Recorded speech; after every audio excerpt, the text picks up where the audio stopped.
பிரியமானவர்களே, இயேசு கிறிஸ்துவின் நாமத்தில் உங்களுக்கு என் அன்பின் வாழ்த்துக்கள். ஏதோ ஒரு காரியத்தில் உங்களுக்கு ஒரு விடுதலை, ஒரு சுகம், ஒரு ஆசீர்வாதம் உங்களுக்கு தேவை. இயேசு உங்களை குணமாக்குவார்.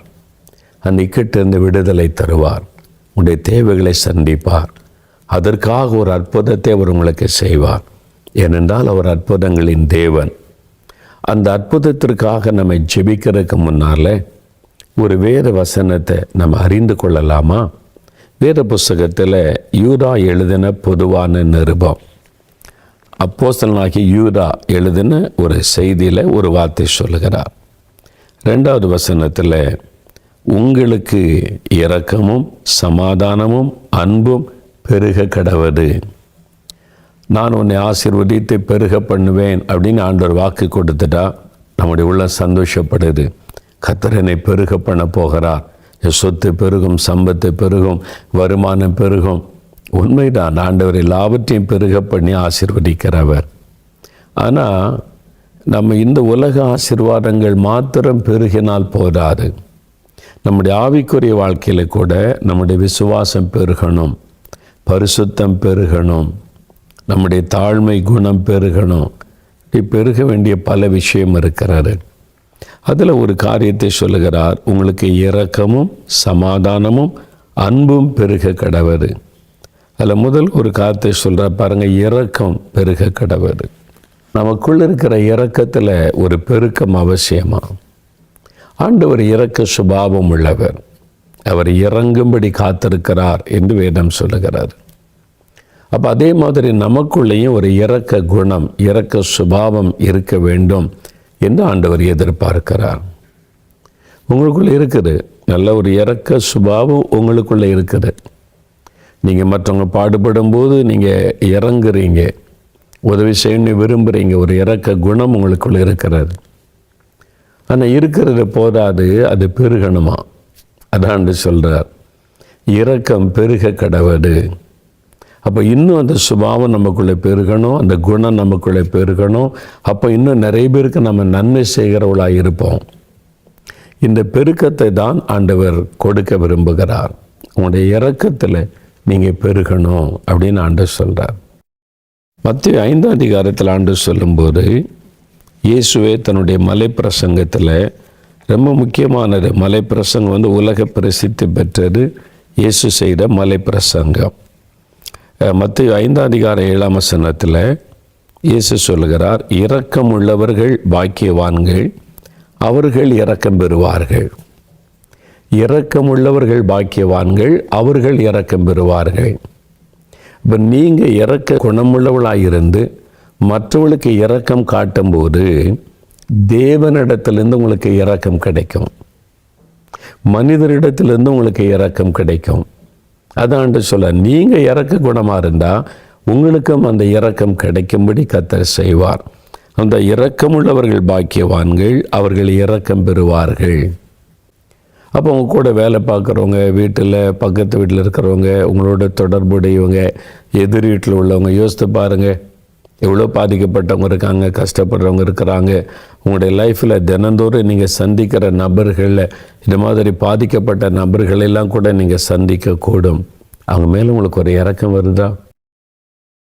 அது அவன் செய்கிற பாவம் அனுபவிக்கிறான், அது அந்த குடும்பத்தின் மேலே அந்த சாபம் அதை அனுபவிக்கட்டும். அது அவனுடைய தலைவிதி, அதனால் அவன் அனுபவிப்பான். ஈஸியாக அடுத்தவங்களை பற்றி சொல்லும்போது தலைவிதி, அவனுடைய நேரம் சரியில்லை, அவனுக்கு இந்த காரியம் ஈஸியாக சொல்லிடுறான். அப்படி அல்ல, அவனுக்கு இரக்கம் காட்டுவதற்கு தேவன் நமக்கு ஒரு வாய்ப்பை தருகிறார். அவனுக்கு இரக்கம் காட்டி உதவி செய்வதற்கு தேவன் நமக்கு ஒரு சந்தர்ப்பத்தை தந்திருக்கிறார். அப்படி தான் நாம் எடுத்துக்கொள்ளணும்.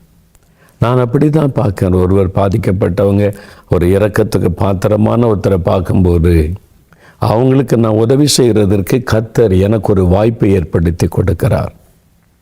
அது அவன் பாவம், அவன் சாபம், அவனுடைய நேரம் சரியில்லை, அவனுடைய தலைவிதி அப்படி சொல்லுகிற காரியம் அல்ல அது. அப்படி நான் சொல்லிட்டு போனால் தேவன் எனக்கு கொடுத்த வாய்ப்பை நான் தவற விட்டு விட்டேன், ஆசீர்வாதத்தை நான் இழந்து விட்டேன் என்று அர்த்தம். என்னால் நீங்கள் இரக்கம் செய்தால் உங்களுக்கு இரக்கம் கிடைக்கும். உங்களுக்கு ஒரு ஆபத்து, உங்களுக்கு ஒரு கஷ்டம் வரும்போது உங்களுக்கு இரக்கம் செய்வதற்கு ஒரு மனிதனை கர்த்தர் ஏற்படுத்தி தருவார். தேவன் உங்கள் மேலே இரக்கமுள்ளவர்களாக இருப்பார். அப்போ நீங்கள் மற்றவங்க மேலே இரக்கமாக இருக்கிறீங்களா? இந்த இரக்க குணம் உங்களுக்குள்ள இருக்குதா?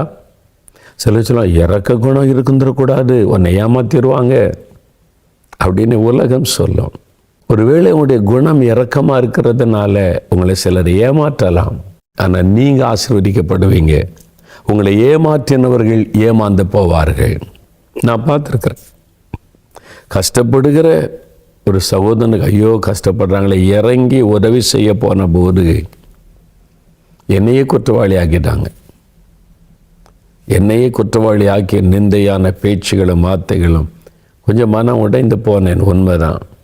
அப்போ ஆண்டவர் சொன்னார், ஏன் சொந்த போகிற? இறக்கப்பட்டு உதவி செய்வதற்கு உன் கையை நீட்டினேன்.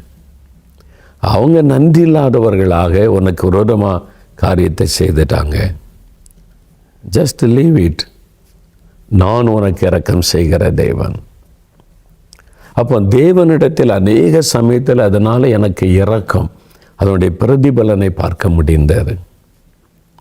ஜனங்க நன்றி இல்லாமல் இருக்காங்க. அவன் நன்றி இல்லை, இவன் நன்றி இல்லை, நன்மை செய்தால் ஒன்றும் இல்லை, பரவாயில்ல.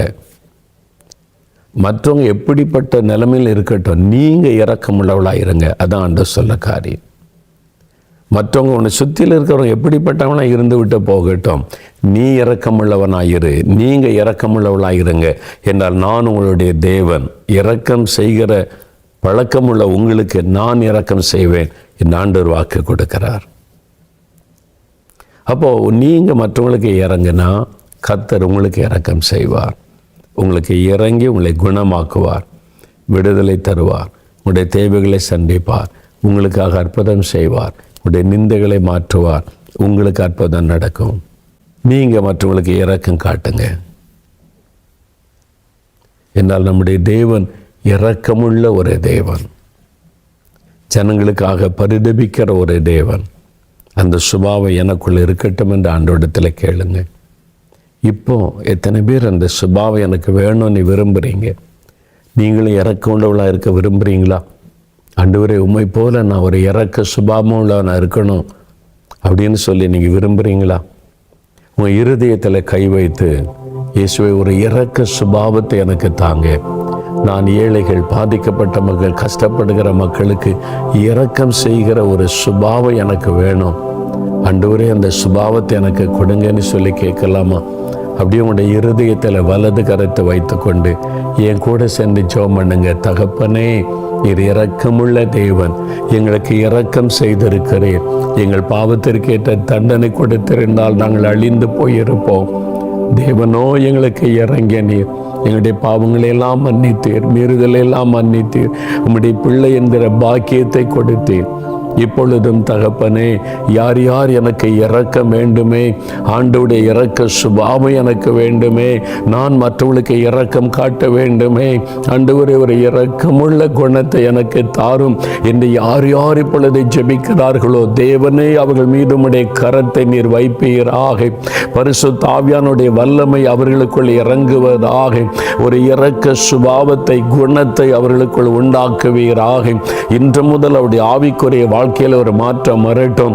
அந்த இரக்கம் பெருகட்டும் இயேசுவின் நாமத்தில். இரக்க சுபாவம் அவளுக்குள்ளே பெருகட்டும் இயேசுவின் நாமத்தில். மற்றவர்களுக்கு இறங்கி உதவி செய்கிற நல்ல சுபாவத்தை உம்முடைய பிள்ளைகளுக்கு தாரும். யார் யார் இரக்க குணம் உள்ளவர்களாய் மற்றவர்களுக்கு இறங்கி உதவி செய்கிறவர்களாய் காணப்படுகிறார்களோ இயேசுவின் நாமத்தில் அவர்கள் ஆசீர்வதிக்கப்படட்டும். இயேசுவின் நாமத்தில் அவளுக்கு விரோதமாய் எழும்பியிருக்கிற வல்லமைகள் அழிக்கப்பட்டு போகட்டும். அவருடைய தேவைகள் சந்திக்கப்படட்டும். அற்புதமான வழிகள் திறக்கப்படட்டும். அவளை ஆசீர்வதித்தை பெருக பண்ணி நீர் மகிழ பண்ணுவீராக. அதே மாதிரி இரக்க சுபாவங்களும் அவளுக்குள் பெருகும்படி கர்த்தர் செய்யும். நீர் ஆசீர்வதித்து விட்டீர், அற்புதம் செய்து விட்டீர். உமக்கு ஸ்தோத்திரம், ஸ்தோத்திரம். இயேசு கிறிஸ்துவின் நாமத்தில் ஜெபிக்கிறோம் பிதாவே. ஆமேன், ஆமேன்.